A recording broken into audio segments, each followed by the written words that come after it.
Hey everyone, I'm Alison. I'm Bryce, and we're Better Half Reviews. And today we are joined by a couple of guests. Would you like to introduce yourselves? Hi everybody, I'm Ryan. I'm Bethany. And we are Ryan and Bethany Board Game Reviews. We're not catchy, we don't say it in unison. Right, and we have a really unoriginal name. But you have a very original name, it's unique. Yeah, that's It's true. fun. Nobody else has that. And where can we find you guys on the internet? We are mainly on YouTube under Ryan and Bethany Board Game Reviews, but we can also be found on Instagram, Twitter, and Facebook under the same name. Awesome. You guys should definitely check them out. They've got a lot of content available. And they're also doing some stuff on Dice Tower sometimes too, so check that out there as well. Yeah. So, today we are doing a top 5 list, 5 from each couple, and we're talking about games that we love to play but hate to teach. So it could be you seriously really don't like teaching it, or it's a game where you're like, I just want to play this and not have to like tell anybody what to do, just play it, you know? So to start it out, we have a couple honorable mentions that we're going to go through before we get to our actual list. What are your guys' honorable mentions? We just wrote down one, and it's because we are nerdy Midwesterners. Yeah. There's a card game called Euchre. And it's a really simple trick-taking game. Super simple. But there's this one tricky rule where the jacks change suits. Yeah. And so when you're teaching it to someone who doesn't play trick-taking games regularly, for whatever reason, that rule Messes people up, man. And so teaching it and just like feels like you're just like gritting your teeth. It's like, oh my gosh, it's so annoying teaching this. Yeah, not everybody can be as lucky as me and have your sister yell at you. Like when you're 9 years old and you just get it after that. You know, not everybody has that wonderful experience. But for some reason, it's just a concept that like just doesn't line up. Yeah. Yeah. But it says it's a spade, but you're telling me it's a club, and it doesn't make any sense. That's why it's not mentioned. It wasn't it's not a board game, right? It's not a modern hobby game, so that's why we didn't put it on our actual list. But it's still a game we love playing, and it can be really frustrating teaching to new people. Yeah, that's definitely understandable. So we had 2. One I'll mention is the Ancient World from Red Raven Games. It's got a lot of different things going on. Like, it's not too hard to play, but it's one that's like, I don't want to explain that there's an A deck and a B deck and a C deck, and partway through we're going to flip through these, and at this point we're going to change and do this and add this. I just want to play it. And our other honorable mention was actually Pandemic. With all the expansions. I was going to say, let me explain.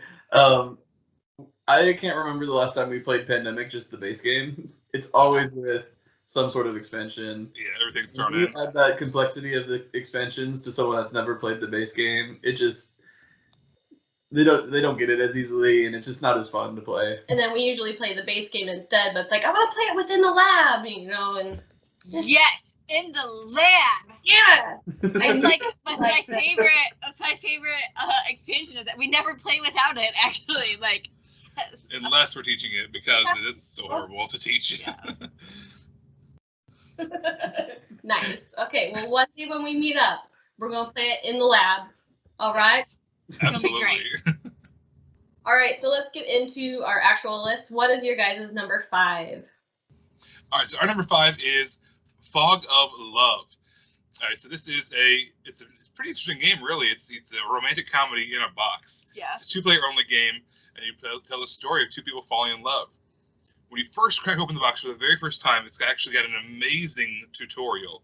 It literally walks you through step by step how to play the game, which is wonderful. But then you've played it, all those tutorial cards you've taken out of their sequence, and you shuffle everything in, integrate everything else into the game. So if you try to play it with someone else, then teaching them becomes this weird chore. You can't undo what you've done, or you can, I guess, but it would be very laborious, you know. Yeah.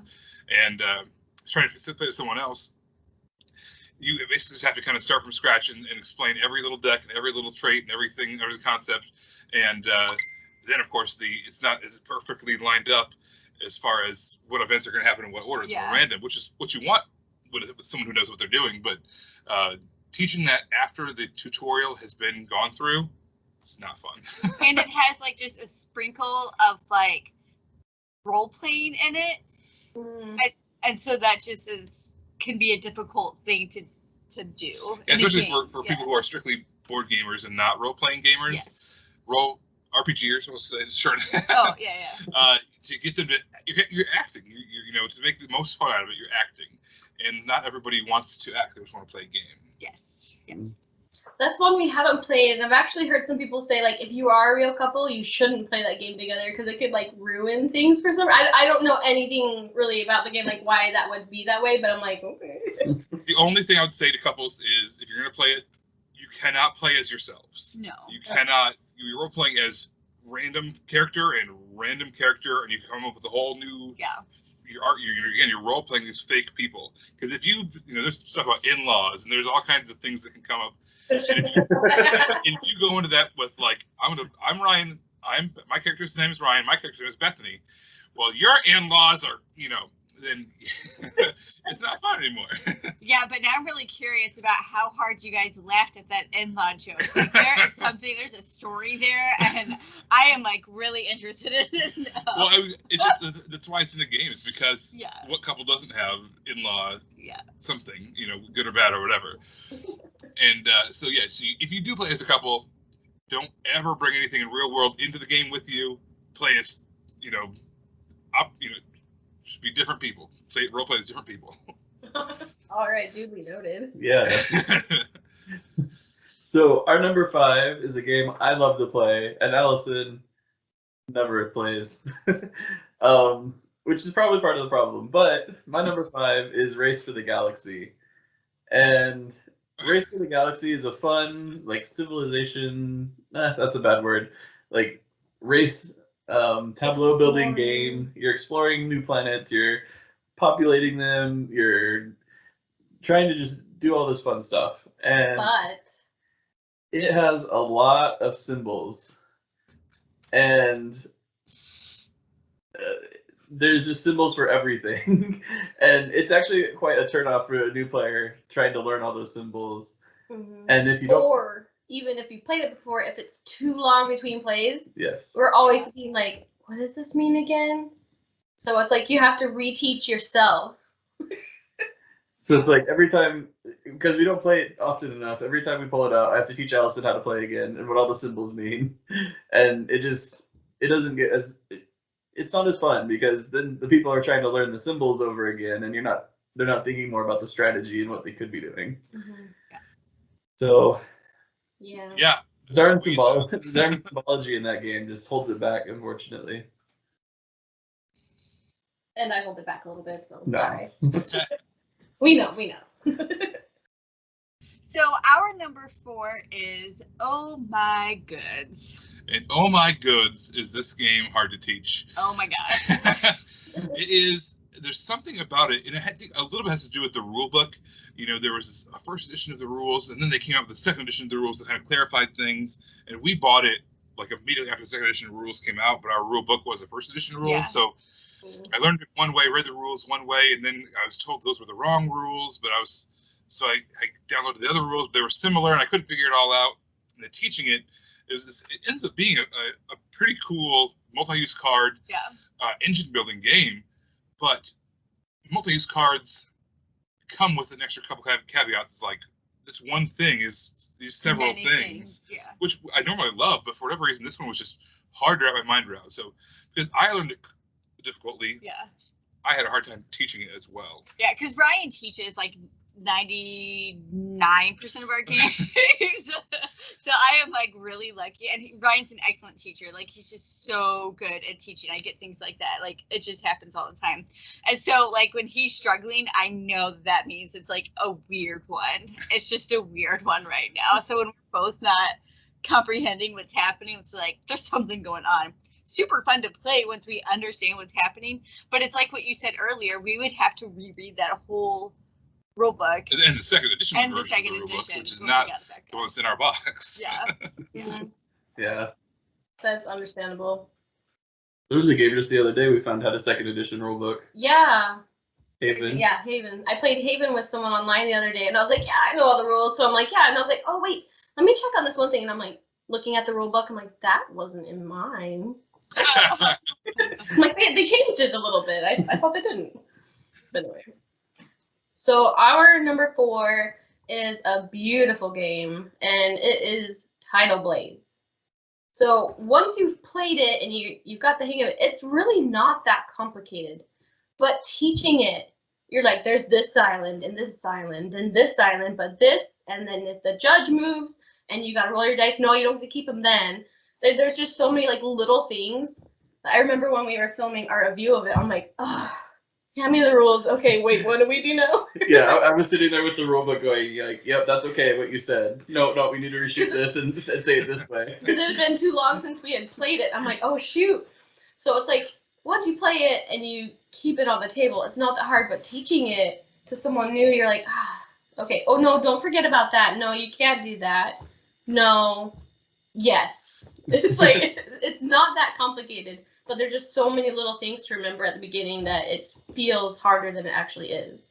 Yeah. Oh yeah, I definitely agree with that. And like the monsters, like, okay, so what would reward if we do what? If we damage it, we get a certain reward, but if we kill it, we get a different reward. And And it's And like the track, yeah, like how many dice you can even have, how many dice you can even roll, depending on the track, and yeah. It's different for everybody with those dials. So then you have to, like, if you're teaching someone, you have to be keeping track of what their dials are. You're like, oh no, you only have it at 2, so you can only upgrade 2 different dice.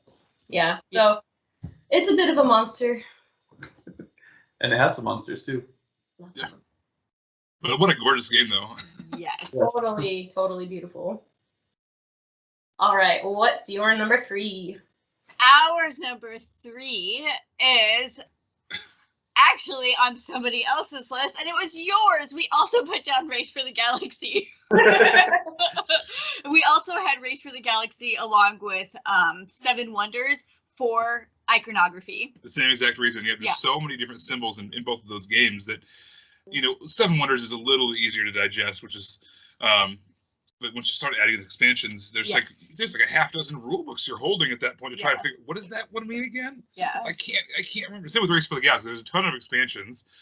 It's such a great game, but man, you need just to have so many different reference charts in front of you and memorize what each effect does. And oh my gosh, and it's hard enough as as we know it, but let alone teaching it cold. Yeah. And we don't want to de-integrate some of our expansions with all those games. So it's like you kind of mentioned with Pandemic, it's like you're either up for a challenge of learning the whole thing with everything, or you gotta wait for me to de-integrate all these expansions for 20 minutes. Yeah. And that actually reminded me of something else. Like with Tidal Blades, it comes with a rule book and it comes with an almanac, which is nice. But then you're trying to find something, you're like, oh shoot, it's not in this book. It must be in the almanac. And then you're like, oh no, it's in this one. That was like another like, oh no, it's in this one, but it's in a different section. It's like, it's a gift and a curse to have like separate things, because then you have to like really figure out where it is. Yeah. Or it's fun when the rulebooks start contradicting each other, and it's like, wait, this expansion, I need to follow this rule for this thing. But in the base game, it's a different way. Yeah. Our number 3, we put Lost Ruins of Arnak. It's not too hard to teach, but it takes several games to like really get the strategy. So whenever you're playing with a new person, you pummel them, I feel like. And so it's just hard. I think it's harder to get newer players like into like the different aspects of like you can go out and do like the digging up a site or whatever, excavating, whatever they call it, or the research track. And I feel like it's just, I don't know what to say. Yeah, it seems like there's just a lot to do in the game, and it's hard to help the new person understand, like, it's all, you can do whatever you want. Like, there's multiple paths to victory, and always remind them, like, no, that was a free action, yeah, you can keep going. Yeah. No, that was your full action, you're done. Or when you forget that you don't redraw your cards. No. And you play like a 90-minute first round. It was not 90 minutes. I taught the game kind of wrong. Because I'm used to like deck builders where like you reload your hand, and I was like, something's wrong here. Like, I've never had so many resources before. I was doing so great in that game, you guys. Yeah, so it's a little bit of a one that I love to play, I hate to teach, because I'll end up teaching it wrong, apparently. Thanks, Rez. You're welcome. So what is your number 2? So our number 2 is kind of 2 games, but they do the same type of thing. So it's kind of a system that we want to talk about. But Root or Silliness or anything that has asymmetric play. Yeah, I mean, it's one of those things where you know, most games you just teach the game. This is how you win. But you're playing a game like Root, you're like, you have to teach, this is how your faction wins. Yes. This is how your faction wins. This is how your faction wins. And then same with Villainous, you have to do all those things. And then on top of that, it's like, this is how you stop that person from winning. This is how you stop that person from winning. You all have to kind of work together to because, you know, if nobody stops anybody, then, everybody's, it's chaos. So having to teach, a game that has asynchronous abilities like that, or asynchronous, complete factions, yeah, you're teaching more than one game at a time. You're teaching, 4 games to a 4-player Sable. Yeah. Oh, I totally agree with that. I considered putting Villainous, but then I kind of forgot. But yeah, I totally agree with that. Like when we were playing it we did a 4-player game, and it was just kind of a beast of like, okay, now remember, like, he's like really close to winning, or like I'm really close to winning. What are you gonna do? It's teaching 4 different games at the same time, which that can be tough. Which is kind of one of the reasons that we haven't tried Root yet. Plus, I heard that it's not too great at 2-player. Like, I still want to try it, but it seems intimidating. Yeah. We actually never played that at 2-player. We only played it at 4, which I've heard is the best player count for that very reason. Every player kind of has the ability to affect other players. It worked well once the first game was horrible. It was a disaster because we weren't taught well. Yeah, but then the subsequent games of that, and we played with the same people, so we were able to play it, and then with the same people play it again, and that helped a lot. Yeah. So now try it at 2-player. Get back to us. Let us know how it is. Okay. There you go. We will. So our number 2 is one that's not too hard to learn, but there can be a lot of like little rules, and that is Near and Far. So Near and Far is a Red Raven game. It has kind of the storybook questing aspect where you sit in town, you go to different places in town to prepare, and then you go out onto a map and then go kind of questing essentially. And then you have to return to town, refuel, and do that again. It feels like there's like 2 games, like the in-town part and the exploring part. And it seems just a little difficult where it's like, okay, you need to learn this in-town game where like you don't get any hearts at the start of the game, but then if you fight somebody, you're gonna wish you had hearts, and you get hearts by going to the other part, and it's kind of like what you were saying with Villainous. There's kind of these 2 different games going on. You kind of have to teach both of them, and it's just a little difficult to understand, or for a new player to understand and get at first. It just seems like there's like a lot to talk about, and it's one that we've played enough that like we really don't have to check the rules for much of anything. So like we get it out, get it all set up, and we're good to go. Like we could start a campaign like tonight and just go. And it's nice to not have to go through that whole slog of like, this is what your tents do. You can skip things, you can battle, roll your dice, but add these numbers together. Oh, get those cards. So I mean, it's a great game, but if I can skip teaching it and just play it, that's awesome for me. This is one we've never played. At least I haven't. Yeah. Red Raven, for whatever reason, I don't think I've played any Red Raven game. Maybe one. I think it's just something that's like, I think that's right. Which one? I think you're right. Above and Below? Yeah. That's the only one I've played. So I mean, we're not opposed to teaching it. We're like Red Raven game fans. We have all but one game. Pretty much. And yeah, you guys really need to try Near and Far. It's one of my favorites of theirs. Yeah. We should check it out. I'm sure we would love it. If you liked Above and Below, Near and Far takes it a little farther and is a lot better, in my opinion. Way better. If you like this one's better. Have more fun here. Yeah. All right, so then what is your guys' number 1 pick? So our number 1 is Firefly the game. And this game isn't necessarily difficult to teach at all. It's just like, it's like you said, when we want to play this game, we just want to play it. it takes so long to set up. It's such a huge table hog, and we do like the people that we normally play with this game with. Yeah, we play on top of each other. Because sometimes you're just moving, and so like to have to wait for everybody to go through all the cards just for you to move to places. So when we play with the same people, and we kind of play on top of each other to make the game. It's like simultaneous. It's not supposed to be a simultaneous game. No, it's not. But we play it simultaneously just to speed it up. Yeah, because then we can get like more game out of it. Or it's going to be like a 3-hour game, and so we just like. Or worse. Yeah. I've played a 5-hour game that we never finished. Yeah, well, it shouldn't be like that. Yeah. So it's just a game that we really love playing. But we just want to play it. We don't want to teach you. We don't want to have you understand the nuance. We just want you to like figure it out by yourself. And so there's only like 1 or 2 people we'll even play this with because of that. We just want to get going and to play on top of each other like we do. Like, I just don't feel like everybody would be comfortable with that because you'd be afraid of people cheating, even if it's unintentional. But we're so familiar with each other that we can. Like, that's not going to happen. Or we just call each other out and be like, no, you can't do that because I'm going to do this. Yeah. Yeah, we'll pause and say, okay, so now, hold on. I'm going to do this that might affect your turn. Exactly. You know. Yeah. If you like Firefly at all, you would love Firefly the game.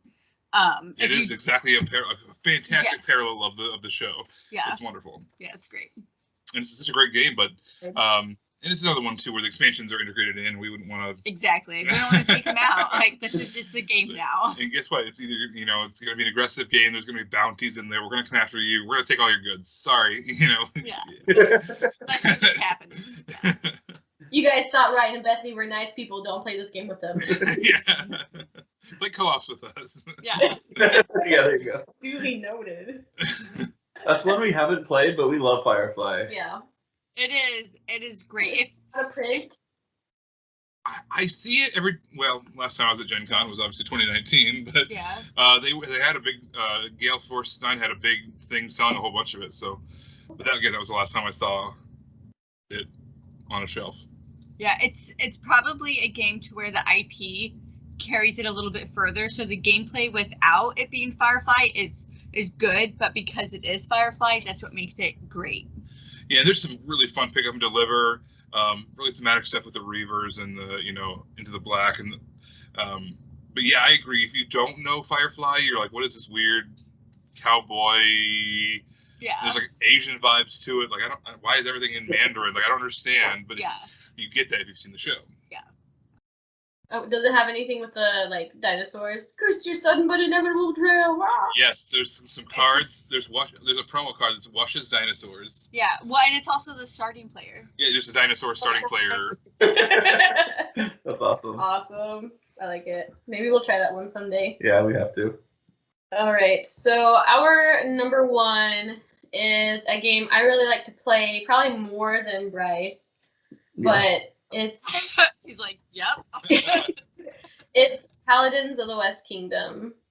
So it's a great game, but there is a lot going on, and you're basically playing a game by yourself while someone else is playing the game too. There's not tons of player interaction, so if you're teaching them a game, there's a lot to go over, and then you kind of have to monitor what they're doing on their board, because you have your own player board with tons of places to put meeples and buildings, but then there's these boards out in the front with cards that flip over from round to round, and where to place out different buildings or I can't remember what they're called. Monk people. I can't remember. But you can only place them at certain spots depending on what you have. There's so many different numbers and things to juggle around that it's an interesting one to teach, to try to figure out with new people. It's one that I just want to play and just go. Well, and like you said, you're basically playing a game by yourself on your own little board with a little bit of interaction of oh, you took the spot I wanted to go to on the center board. And so it becomes this oh, let's monitor what each other are doing just to make sure we're getting all the rules right. And I don't know, it takes away from the game that I'm trying to play on my board a little bit. Or if you're playing with people who have mostly played interactive games, they're this isn't fun. Because it's a different kind of game where people are oh, if you don't interact with each other, nah, I'm good. I'm no, this is a good game. But yeah, there's just a lot going on, and it takes up a ton of space. Yeah, when people say multiplayer solitaire, like they say it as a bad thing, I'm like, no, that doesn't necessarily mean a bad thing. That's like, you can still have a ton of fun with that. Yeah, and it is a weird one. It's kind of a teeter-tottering. You can't go up in this color until you've gone up in this color, and this other, you can't do this until you've done that. And each color of maple is a different own, style of thing. Or it's like, you may have that number with that color, but you have this card for this round, so it's like you actually have this number. Yeah. And then you go to the next round and you don't have that number anymore, and it's like, oh, wait, not that anymore. But yeah. So I'm like, I've messed up the rules sometimes too. I'm like, oh shoot, whoops, I need to undo that. Can't do that. But yeah. So we bought the upgraded bits for that for Matt for Christmas. We haven't played it with him yet. Oh, really? Yeah, we've spent like $100 on these stupid upgraded bits and haven't seen him yet in action. That's my brother, by the way. Matt. He's like our main gaming person. Yeah. nice. Matt, bring over paladins. Do it. Well, thank you guys so much for joining us on this top 5 list. I hope you guys had a good time hanging out with us. And for those of you watching, are there any games that you love to play but hate to teach? And tell us why, or did we talk about any of the games that would fit on that list for you? I bet you it's Race for the Galaxy. Oh, yeah. That's probably on everybody's list. I don't know. We're like some crazy smart people are like, that's easy. All right, so thanks for watching. Remember to give us a like and a subscribe, and we're also on Instagram. We do a lot of fun things over there, and be sure to follow Ryan and Bethany. They're everywhere. Yep. All right. Well, I'm Allison. I'm Bryce, and we're Better Have Reviews. Happy gaming. Have fun.